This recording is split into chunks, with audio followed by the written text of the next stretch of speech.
Ever see those iconic pictures of leaders shaping their fingers in the so-called V for victory formation? Ever notice that it's the same symbol for air quotes, which we use to ironically express the falsity of an assertion? The post-World War II system was a real victory for the West. Our leaders really love us and care. As used in the sentence, the Daniel Natal Show is a series of presentations by an intellectual bringing you the news of the day.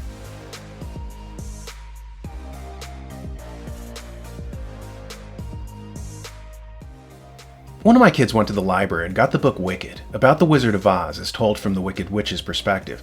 I didn't think much of it until I sat down to watch TV and saw an ad for the live-action Disney film Cruella. This came hard on the heels of their other villain-based franchise, Maleficent.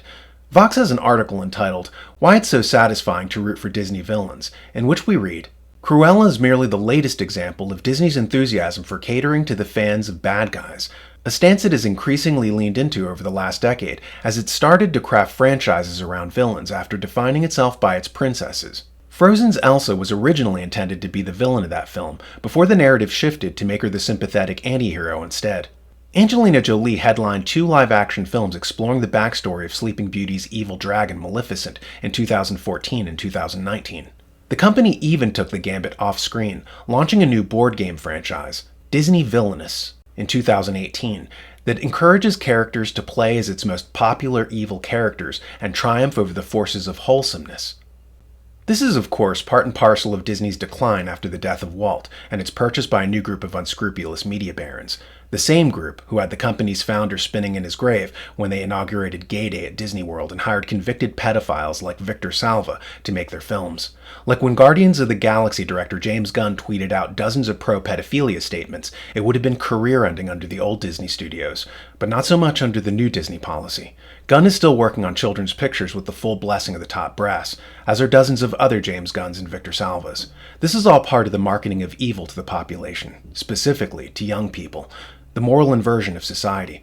Compare the ethics of the new Hollywood to that of the old. Say, for instance, with this clip from the old movie The Oxbow Incident, where a group of vigilantes catch what they think are horse thieves and hang them before they ultimately learn that they've killed the wrong men.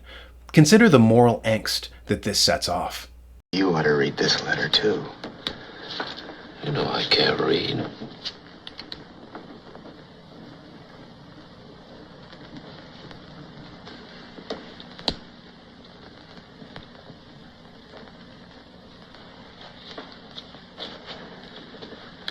I'll read it to you. My dear wife, Mr. Davies will tell you what's happening here tonight. He's a good man and has done everything he can for me. I suppose there's some other good men here too, only they don't seem to realize what they're doing. They're the ones I feel sorry for, because it'll be over for me in a little while, but they'll have to go on remembering for the rest of their lives. Man just naturally can't take the law into his own hands and hang people without hurting everybody in the world, because then he's just not breaking one law, but all laws. Law's a lot more than words you put in a book, or judges or lawyers or sheriffs you hire to carry it out. It's everything people ever have found out about justice and what's right and wrong. It's the very conscience of humanity. There can't be any such thing as civilization unless people have a conscience. Because if people touch God anywhere, where is it except through their conscience? And what is anybody's conscience except a little piece of the conscience of all men that ever lived? Because if people touch God anywhere, where is it except through their conscience? A powerful quote, and a trenchant reminder that all humans have within them some spark of the divine. As Aristotle says, man is part beast, part angel, and we used to appeal to that part of us that was the angel. We used to aspire toward that. We had to, because, like the clip refers to, for civilization to work, people have to have consciences. But what society is now churning out are young people who don't have that still small voice in the soul that we used to designate as a conscience. In fact, studies have been done demonstrating that there are people who don't have an internal monologue at all. They have trouble conceptualizing things in their mind, like the image of an apple, for instance, or visualizing scenes from a novel that they read. What seems normal and natural for us represents an insurmountable obstacle to these unfortunate and empty people. See the article, Some People Don't Have an Internal Monologue. Fun fact, some people have an internal narrative, and some don't. Check out this young man interviewing someone who has no internal monologue. Probably most requested question was, how do you read? Like, when I read, I hear the words in my head. I don't know how you could possibly read without not hearing the words. When I read, I can see the sentence structure. Like, in my head, every sentence has a shape, so you can see, like, the shape of the sentence. And then also, like, keywords will pop out, and I can file those away into my, like, concept map. So at the end of reading something, I can have a concept map of the main topics that I read about. And I tend to move my lips when I read. So, like, essentially I'm saying it out loud, but it's just not, like, audible.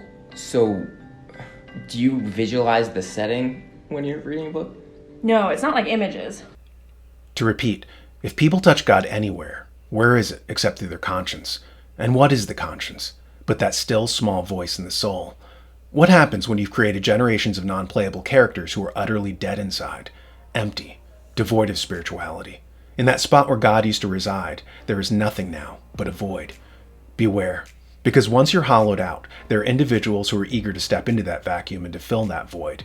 And where you once were guided by that inner voice, by that little spark of God that we call a soul, you're now trained to be filled with the dictates of mass media and the programming of cynical social engineers.